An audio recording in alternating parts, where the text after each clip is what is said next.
What's happening? We are backstage at Mysteryland. I'm Andy C and this is Tom Piper. And you are watching Toasted.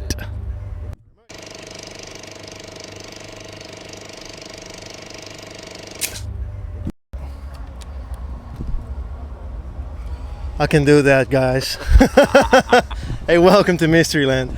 It's great to be here. Absolutely great to be here. We was at Creamfields yesterday and we've jetted in from London. And Mysteryland, man. It's Reading tonight, right? It's Reading tonight. Yeah, we're leaving straight away. We have to. We're playing 3 till 5 and then leaving straight away back to Reading Festival. So it's a jam-packed weekend, but it's an honour to be here. You know, it's such a huge event, and to be able to host a stage, you know, Ram Records stage, and bring all the crew out here is a wonderful thing. Sweet. It's 25 years Mysteryland, if I'm not mistaken. Years of Mysteryland. It's 25 years of Ram Records as well. Oh, is that a coincidence? Party together. Where's the cake? Pop the champagne. Where's the cake? That's fantastic. It's 25 years. Hey, but you were 3 gigs in 2 days, which is of course crazy. But I mean, I saw on your Facebook page that you did this video of like 4 gigs. Yeah, that in 1 day or 2 days. It was 4 gigs. It felt like 1 day.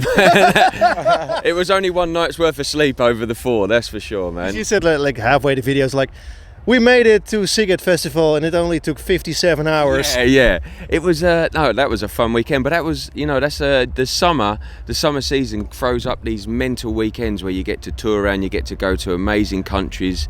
You know, we ended up in the Azores, which is in the middle of the Atlantic, and the drum and bass community over there were just amazing. You know, the guys that just love the scene and a passion for the scene. And so when you end up in a place like that and you're like, hold on, you know, the daylight is breaking. And we was just there at the end on the Atlantic, in the middle of the Atlantic. That was amazing in the middle of the Atlantic. To see so many ravers there, see how far the music's actually come. And you know what, everybody was united as one at that festival. It was a really, really good vibe, and it's not often that you stick around, listen to up-and-coming DJs. You have to do that. You have to go back to the roots. So going into the empty tent, you had maybe 50 people raving in there. But you know what, it just goes to show how far we've come. Yeah, we went in there to watch, you know, see a few local guys, and it was sweet. It was good fun, man. It was good fun, but that was a good weekend. That was a killer weekend. When we just met, I was referring to the first time we actually met, which was in Sea Dance Festival, and Montenegro. It was like Montenegro, and the rain was pouring down. It was like a bigger sea in front of the stage than actually back at the ocean. But I was struck by how many people show up to drum and bass gigs. Because I mean, I've been going to drum and bass gigs since the early 90s. All these young kids there, totally freaking out, totally packed. But nobody knew like the classics, like Ronnie Size, or you know. Yeah, well, you know, the fantastic thing about drum and bass is it just talks across the generations. You know, and it's a foundation music. So it's not like we have to rely on the classics, and it's not like you have to rely on all new stuff. It's such a cross spectrum of people that go to drum and bass parties, and. But the loud stuff is really popular. Like back in the days, they would even call Kruder and Dorfmeister drum and bass. But yeah, I know. But it's crazy though. I think there's a mad fusion at the moment. Is a lot of the kids have got into the loud stuff. Yes, but as they've been exposed to some of the old stuff, they're wondering where it's coming from. So now the kids nowadays are learning the history about drum and bass. So, you know, it's forever evolving. It's a work in progress, the scene.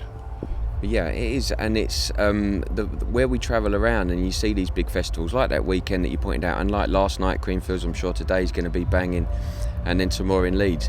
The audiences are huge, right? And they do differ from place to place in terms of what eras they might respond to, but it's testament to how the music, you know, in each different territory. Like I know in Holland there's a fantastic drum and bass scene with incredible producers, you know, homegrown. So there's a distinct sound. And so the beautiful thing is for us, we get to travel around and see it and experience it, you know.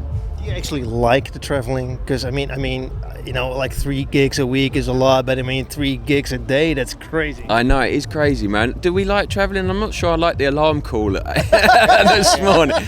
The alarm calls I can do without. The travelling, I mean, it's, you know, when you're on the road and there's a crew of us, it's good fun, man. Yeah, when there's a crew of us, it's good fun, especially when you got cold beers and vodka. You know what I mean? Especially if you find a bottle of Courvoisier. It always helps the situation. Helps. You know what? The travelling is the work with this job.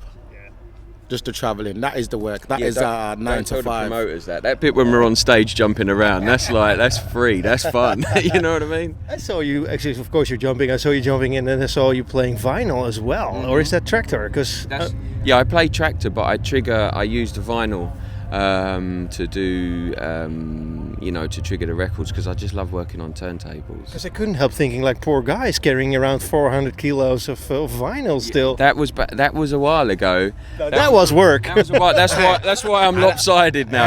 And I'm no baggage handler. I got a lean on now, but it's working on turntables is fantastic. You get a bit of problems every now and again. You do get problems every now and again. Still, is that skipping needles and stuff? I mean, skipping needles, and just the fact that generally stage managers on festivals have to go in some dusty cupboard in some back room somewhere and blow the dust off because nobody uses them, and then it's like, you never know what's going to happen. But you never wanted to change. You never wanted to go to the Pioneers. Not yet.